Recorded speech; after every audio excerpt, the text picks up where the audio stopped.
Hello guys, ഞാനിപ്പോൾ നിൽക്കുന്നത് ഒരു മുട്ടക്കച്ചവടം ചെയ്യുന്ന ഒരാളുടെ മുമ്പിലാണ്. കച്ചവടമുണ്ടോ എന്ന് അദ്ദേഹത്തിൻ്റെ അടുത്ത് ചോദിക്കുക. ഇതൊരു പയ്യനാണ്. എങ്ങനെയുണ്ട് കച്ചവടമൊക്കെ? അടിപൊളിയാണ് അല്ലേ? പിന്നെ പേരെങ്ങനെ? എൻ്റെ പേര് മുഹമ്മദ് അൻഷാദ് എന്നാണ് അല്ലേ പേര്? എത്ര വർഷമായി ഇങ്ങനൊരു ബിസിനസ് തുടങ്ങിയിട്ട്? 2 വർഷമായി അല്ലേ? പിന്നെ ഒരു മുട്ടയ്ക്കൊക്കെ എന്താ വില ഉണ്ട്? 13. കോഴി 30. കാടൻ മുട്ടയ്ക്ക് എന്താ വില? കോഴി 9. കാടൻ മുട്ട എന്താ വില? ഒരു പാക്കറ്റ് 35 അല്ലേ? കാരണം ഇത് ഇന്ന് നാടൻ കോഴിയല്ലേ? നാടൻ മുട്ടയല്ലേ? നാടൻ മുട്ടയാണ്. പിന്നെ അകത്തിരിക്കുന്നതും നാടൻ മുട്ട തന്നെ. ഇതാണ്ട് ഈ കാടൻ മുട്ടയുണ്ട്, പിന്നെ നാടൻ മുട്ടയുണ്ട്. ഇത് കോഴിമുട്ടയല്ലേ?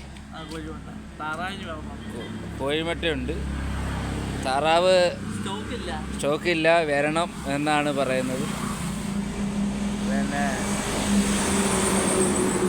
ഞാനാണ് അൻസാരിയാണ്. ഞാനൊരു മുട്ടക്കച്ചവടം ചെയ്യുന്ന ഒരാളിൻ്റെ മുമ്പിലാണ്. ആളെന്ന് പറയുമ്പോൾ ഒരു പയ്യനാണ്.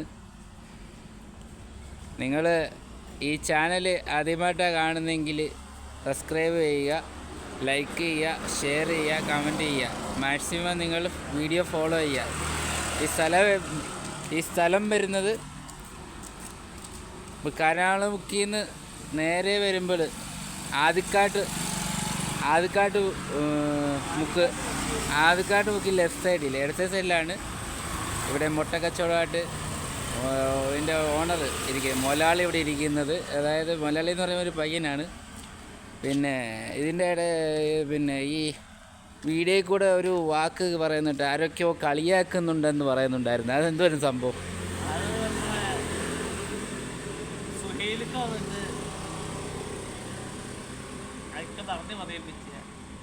അത് എന്തുവാണ്? എന്ത് സംഭവം എന്തുവായിരുന്നു കളിയാക്കിയെന്നൊക്കെ പറഞ്ഞു?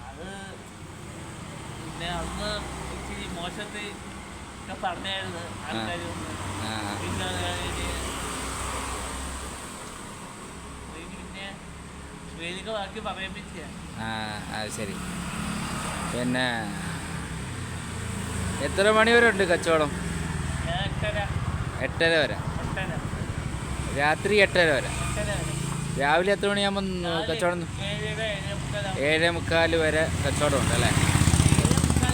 7:45 തൊട്ട് കച്ചവടം 8:30 വരെ ഉണ്ട്. രാത്രി 8:30 വരെ. ഉച്ചയ്ക്ക്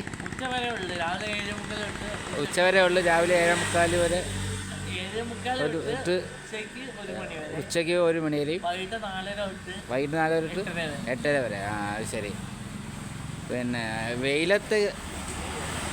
വെയിലത്തൊക്കെയാ ഇങ്ങനെ ഇരിക്കുന്നതാണല്ലോ ആ വീഡിയോയിൽ കൂടെ ഇങ്ങനെ പറഞ്ഞത്. വീടിൻ്റെ ഫ്രണ്ടിൽ സീറ്റ് അടിച്ചിട്ടുണ്ട്. തണലുണ്ട് അല്ലേ? തണലുള്ളപ്പോൾ അപ്പുറത്തെ സൈഡിൽ ഇരിക്കും. അപ്പുറത്ത് തണലുണ്ട്. സീറ്റ് അടിച്ച അവിടെ അതിന് നടുക്കാണ് മുട്ട വെച്ചേക്കുന്നത്. അപ്പോൾ ഈ വഴി വരുന്നവർ എന്താ പറയുക, മുട്ട വാങ്ങണമെന്നാണ് എനിക്ക് പറയാനുള്ളത്. ഇൻഷാ അല്ലാഹ് എല്ലാവരും വാങ്ങും. ശരി എന്നാൽ ഓക്കെ.